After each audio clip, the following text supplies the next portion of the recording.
Hi, I'm Bo with AI Meets Cinema. Today we've got Gabe Michael. Gabe, thanks for joining us today.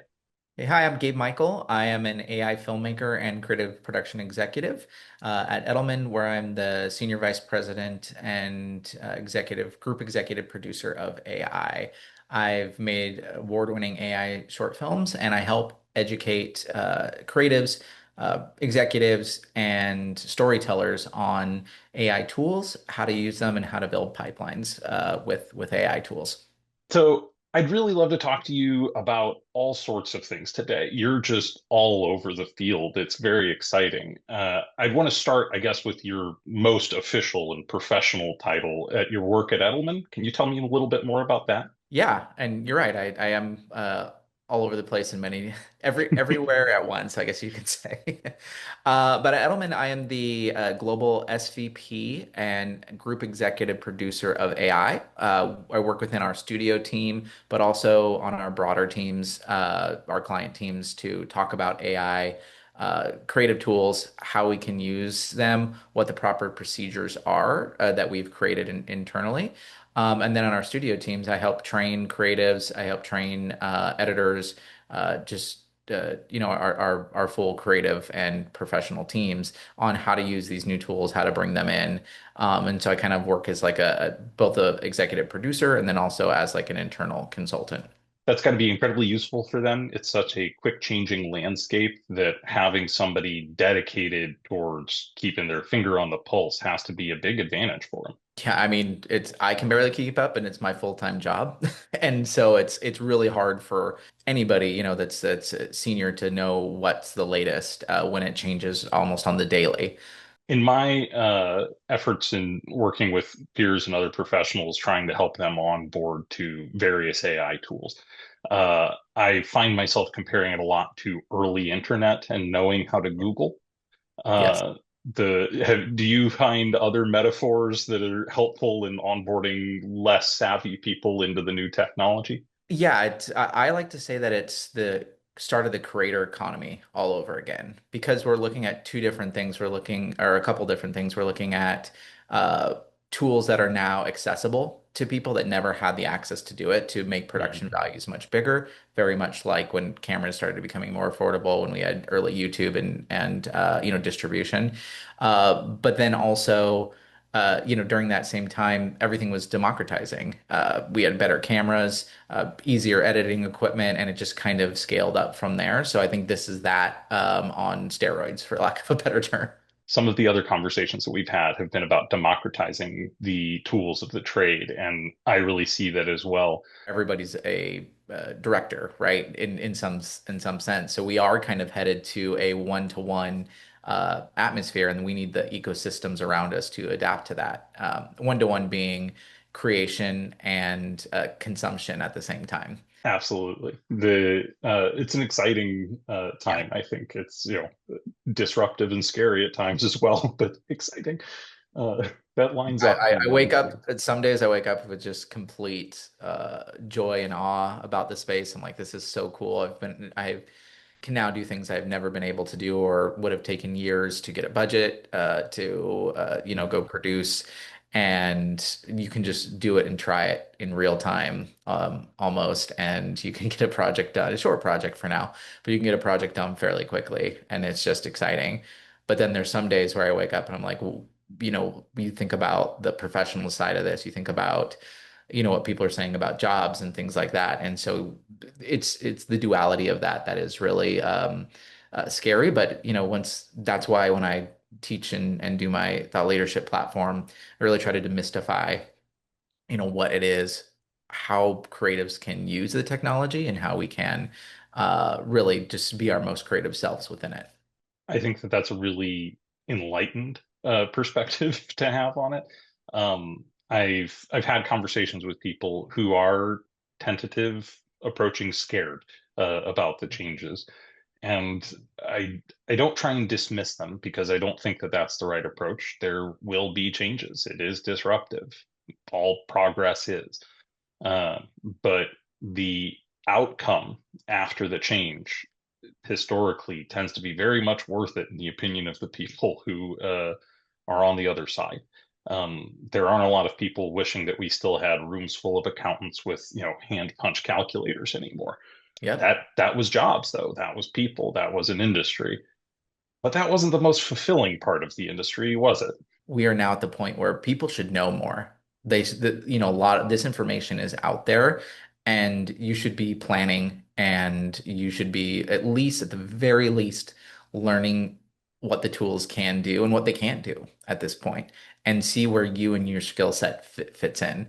At Edelman, where we have teams and we have studios of people that are super highly technical. They're really good at animating. They're really good at design or illustrating, right?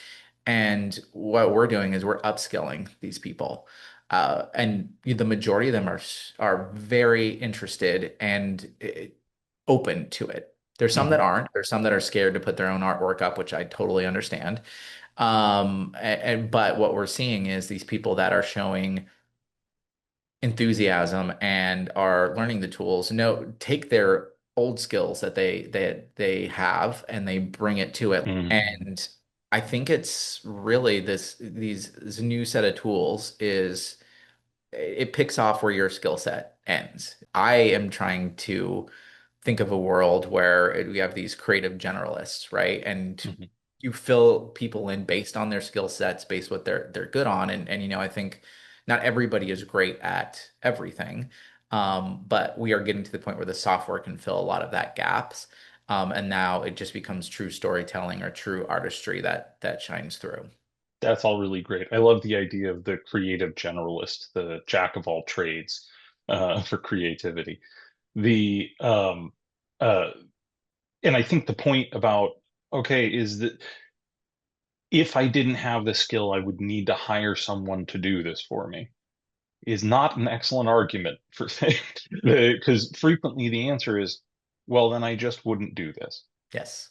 And on the client side, when you're in an agency or you're servicing, creative work, we only are demanded more Mm. now, right? And that's actually one of the reasons I started looking into AI years and years ago because budgets went down. I had an independent shop at the time. Budgets were going down. I had to do so many things myself that weren't my normal skill set, and we didn't even have the budget to hire anybody to do. Like there was, one particular example is I was doing a whole set of videos and they said, okay, well, you're going to post them for us, right? I'm like, no, I'm not a cop. Like, I'm not, that's not what we do. And I think that like the general, thought of creative work is you can do all of this because it's so easy, right? Yeah, And I think a lot of people think that with AI too, it's so easy.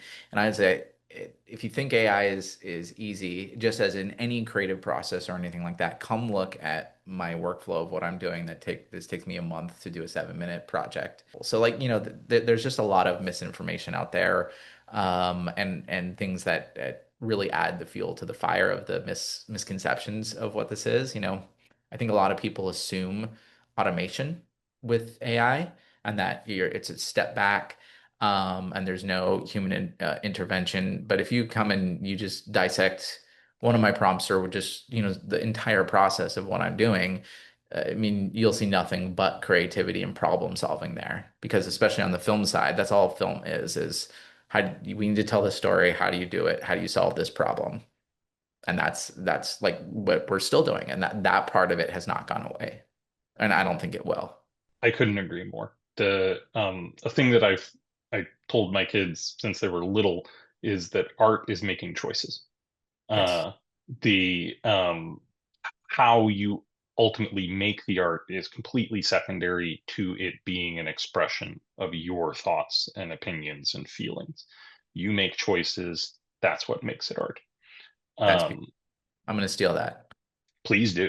Uh, the So in my mind, this is I'm I come from a manufacturing background, oddly enough. Okay. So to me, this is a little precious. The idea of like, can you believe that there's a machine over here that's going to do this 100 times faster and cheaper, and all these people want to use it? Yeah. Yeah, yeah, they do. Wouldn't you? The- Yeah. uh, So the I see it very much as, but then the using that same metaphor, it's not easy to set up an automated assembly line. No. That is the end product of an inconceivable amount of work and education and process, a huge amount of investment. And even when all that's done before you come to it, figuring out how to assemble those Lego pieces, as it were, is not simple or easy. And if you do it wrong, you don't get good output. Yeah. 100% agree. And I think that, there's this whole factory thought of it. Everybody wants workflows, things like that. And I think workflows are important, but I can't tell you how many people have come to me to try and do like an all-inclusive, like, this is the one tool that you're going to need to do everything. I'm like, when you tell me that, I will never believe you because sure, could you create a fully automated process through N8N and integrate all the APIs to do XYZ? Sure, but you still got to edit. You still have to color correct. You still have to do sound design. Like these things are just not what I think the confusion where a lot of people or it's not at the point where it's completely, taking away that creative purveyor. Like, and that's really what, on the director side, on the filmmaking side, that's like what their job is to make those creative choices. It just has never been easier to be a filmmaker, but also the industry has never been in a more precarious place than it is right now. Mm. So we are ripe for change right now. And I think that these tools are coming at a moment where we actually need them. And it's going to, whether it's, now we're kind of all forced into using them because we have to. I started from a place of just genuine interest in these, but now it's just like, okay, well, there's the toothpaste is out of the tube. Like there is absolutely no going back. But now we have to figure out how to use these things professionally. Like producing is still the same. We just have to say, okay, well, taking a step back, let's say we take a stock image and we want to bring it to life.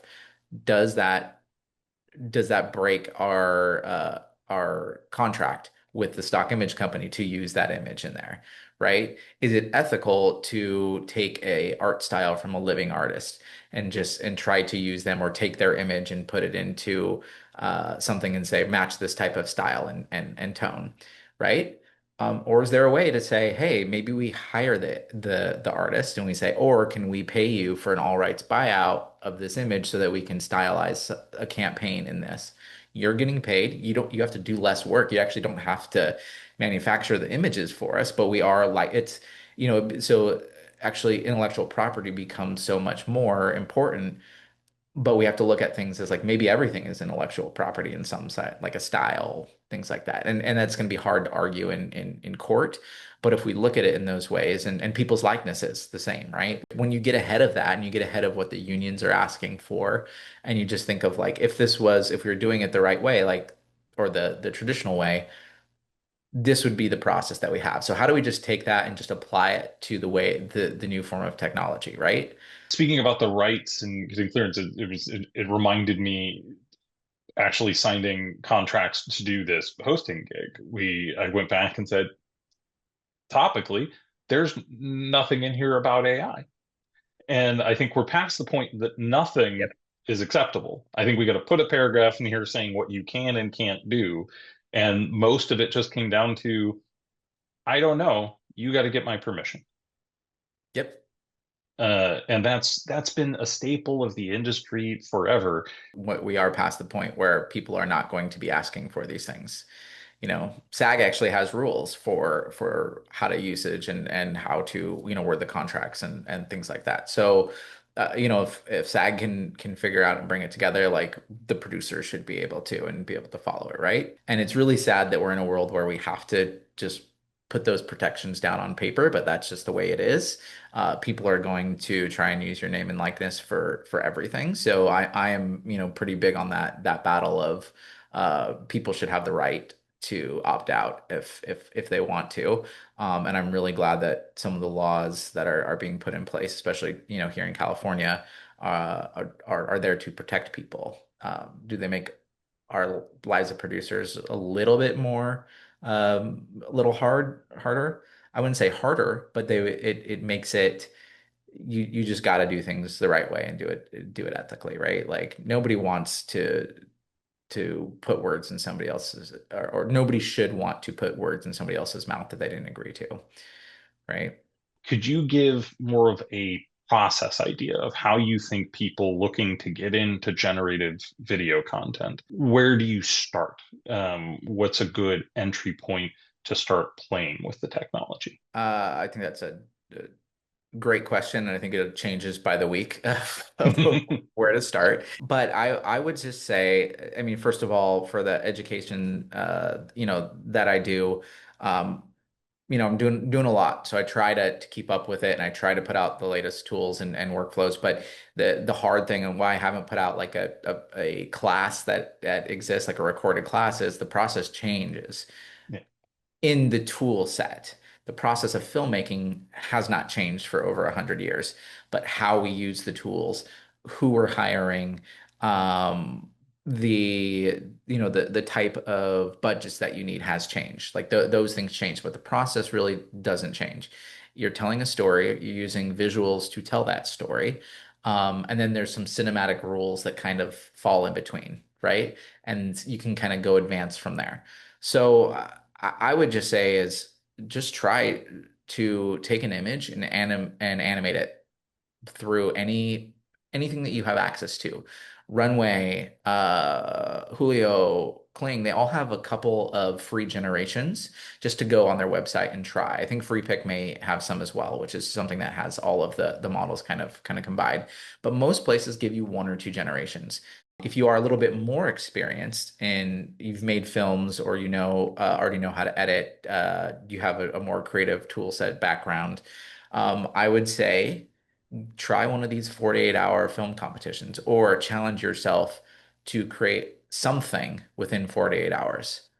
That's how I really got my start with jumping in was for the very first runway the 48 contest, the first AI film competition that ever existed.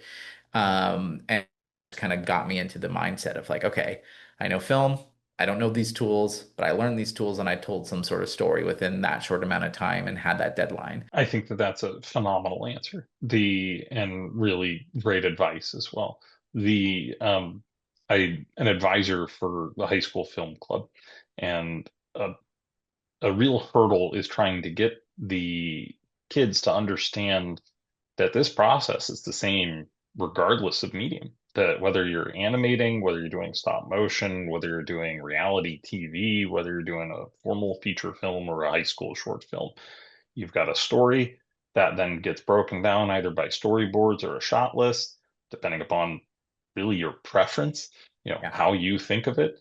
But you've got to translate. It's a visual medium. You got to translate that story to the shots. That's what's going to be displayed. Yes. And that's the key difference now is now you can communicate to the tools what you Mhm. want in a more natural way. We've always sent signals to tools of this button does this button does this, but now we have the opportunity to somewhat communicate with them on a deeper level and explain a little bit more. So, I would just say have been directing for 20 years, all sorts of projects, and I have never been a better director than I am now because I have to now not only explain myself to before it would be like, explain it to my cinematographer. We have a shorthand. He figures out the most, the majority of what I'm going for. Then you have to explain to the actor. But now it's like, okay, well, I have to really explain myself and what I want on a shot by shot basis. And we just never have had the type of leanness that I have now in being able to express a vision. And so at the very worst, you play around with these tools if you're already a director, you can sharpen your skills. Creating a previs more than any, right? Mhm. Like there's just so much you can do now to express your vision, and sometimes maybe it's the final version of the project. Who knows? So this is a question I like to ask all of our guests. What's something happening in the industry that you are particularly excited about right now as it relates to cinema? And I imagine you're really tapped into this, so you'll be the most cutting edge answer I think we get. I mean, I'm really excited about actually it's more video games, the full world building aspect of Gen AI and how we Mhm. can apply that to filmmaking. We're already headed towards that model. Just today, Google did an update for their Ultra members saying that you can now edit. You get a shot that's generated and it says, "Show me from another angle that exact same shot." And so we're moving into this realm of like, okay, now actually you need to be a filmmaker because you need to know how what cuts together. You need to know what the 180 rule is so that you can direct it, right? But then it gives more possibilities of adherence and coherence throughout and fidelity throughout an entire prompt. So you can live within these worlds saying that I think an example was like somebody paints or does like a spray paint as the prompt on a screen. You pan away and you come back and it's still there. And I think that that's a fascinating concept. Again, a thing that is so expansive that it's hard to conceive. How do you build out a world like Fortnite or Skyrim and then have that be narrative content where you are walking around engaging not just in scripted, but in generative content where each character is a real character, the world's a real world, changes you make matter. And the immersion level of that, I think, is just going to be unprecedented. Appreciate the time today, Bo. Very much appreciate your time. Thank you so much. This was a great conversation. Definitely.